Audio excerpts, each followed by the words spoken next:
రేపు జరగబోయేటువంటి రైతు దీక్షకు సంబంధించి ఇప్పటివరకు పర్మిషన్ రాలేదు. ఒకవేళ పర్మిషన్ వచ్చినా కూడా అక్కడ రైతులు ఎవరు కూడా రారు అని చెప్పేసి కూడా కాంగ్రెస్ నేతలు చెప్తున్నారు. మరి రేపు జరగబోయే రైతు దీక్షకు సంబంధించి ప్రస్తుతం మాట్లాడడానికి దూగుట్ల నరేష్ గారు ఉన్నారు. నరేష్ గారు చెప్పండి, ఇంకా పర్మిషన్ రాలేదు, ఒకవేళ ఇచ్చినా కూడా ఏ విధంగా ఉండబోతుంది అనుకోవచ్చు? నిజంగా నల్గొండలో చూసుకున్నట్టయితే ఒక దిక్కు ఉత్తమ్ కుమార్ రెడ్డి, అలాగే కోమటిరెడ్డి వెంకటరెడ్డి ఇద్దరు మంత్రులు ఉండగా మీకు రైతులు సహకరిస్తారు అనుకోవచ్చా?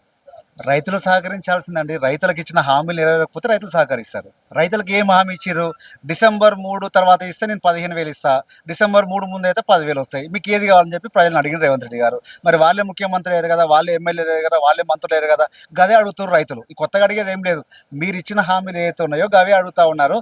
రేవంత్ రెడ్డి గారు, లేకపోతే కోమరెడ్డి వెంకరెడ్డి గారు, ఉత్తమ్ కుమార్ రెడ్డి గారు ప్రజల పక్షాన పోరాడుతున్నట్టు కేటీఆర్ గారు అంటే ఎందుకు మీకు భయం? ఎందుకు మీరు వారి నుంచి భయపడతా ఉన్నారు? నల్గొండకు వస్తా అంటే వారికి పర్మిషన్ ఎందుకు ఇవ్వలేకపోతా ఉన్నారు? నిజంగా మీకు ధైర్యం ఉంటే, నిజంగా మీకు రైతుల పక్షపాతి అయితే, రైతుల పక్షాన మీరు పోరాడాలనుకుంటే మీరు ముఖ్యమంత్రి దగ్గరికి వెళ్ళి అదే 15,000 రైతు భరోసా ఇప్పించే ప్రయత్నం చేయండి తప్ప మీరు ఎగనామాలు పెడతా ఉంటాం, మీరు ఎవరు మాట్లాడొద్దంటే ఊరుకునే పరిస్థితి ఉండదు. ఇది బీఆర్ఎస్ పార్టీ గతంలో ఉద్యమాలు చేసేటువంటి పార్టీ కాబట్టి మేము ఖచ్చితంగా ప్రజల పక్షాన ఉంటాం, ప్రజల తరఫున పోరాడతాం. మీరు ఒకవేళ మీరు రిజెక్ట్ చేస్తే మేము కోర్టు మెట్లు ఎక్కైనా సరే మేము పర్మిషన్ తెచ్చుకుంటాం, ఆ ధర్నాన్ని విజయవంతం చేస్తాం. ఈ ధర్నానే కాదు, రాబోయే రోజుల్లో మీ ప్రభుత్వం వెంట పడి రైతులకు కావాల్సిన ప్రతి రూపాయిని ఇప్పించే వరకు మేము కృషి చేస్తాం. అయితే గతంలో కేటీఆర్ గారు ఇచ్చిన సవాల్ని ఇంకా స్వీకరించలేదు అనుకుంటాను కాంగ్రెస్ నేతలు ఎవరు, అంటే రాజీనామా చేశారా దమ్ముంటే? ఇప్పుడు నల్గొండలో కూడా అట్లాంటి పరిస్థితి ఎదురయ్యే అవకాశం ఉందా? అట్లాంటి ఛాలెంజ్లు ఏమైనా ఉన్నాయి అనుకోవచ్చు? యథా రాజా తజా ప్రజ, ముఖ్యమంత్రి గారే ఈరోజు సవాలు స్వీకరించే పరిస్థితి లేదు. మంత్రులు ఎక్కడ వస్తారని చెప్పి అయితే అనుకోవట్లేను. ముఖ్యమంత్రి గారికి కేటీఆర్ గారు ఏం సవాల్ విసిరారంటే, మేము కొండారెడ్డిపల్లికి వస్తాము, కొడంగల్కి వస్తాం, ఏ ఒక్క గ్రామాన్నైనా రైతు రుణమాఫీ ఏదైనా పూర్తిగా అయిందో మాకు చూపించండి, మేము రాజకీయాలే ఉండమని చెప్పారు.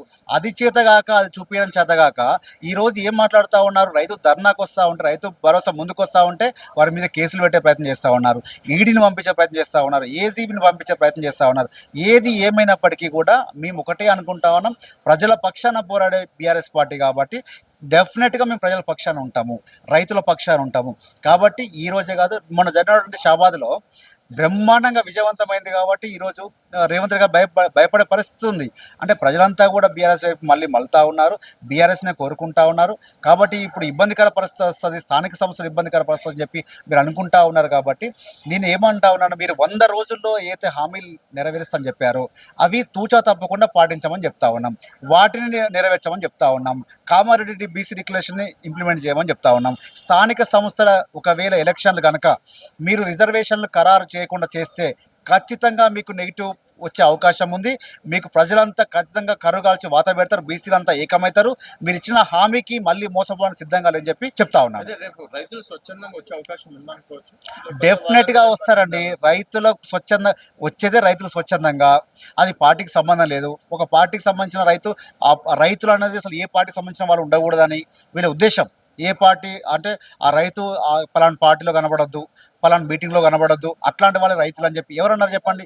రైతులకు ఏ కష్టం వచ్చినా అండగా ఉండాల్సినటువంటి వాళ్ళు ఉన్నప్పుడు డెఫినెట్గా రైతులంతా ముందుకు వస్తున్నారు. రైతుల ద్వారానే, రైతులు డిసైడ్ చేసిన ద్వారానే ఈరోజు బీఆర్ఎస్ పార్టీ ముందుకు పోతా ఉంది. కేటీఆర్ గారికి వారికి అండగా ఉంటా ఉన్నారు. వారికి రావాల్సిన ప్రతి ఒక్క సంక్షేమ ఫలాన్ని అందించేంత వరకు బీఆర్ఎస్ పార్టీ సపోర్ట్ చేస్తారు.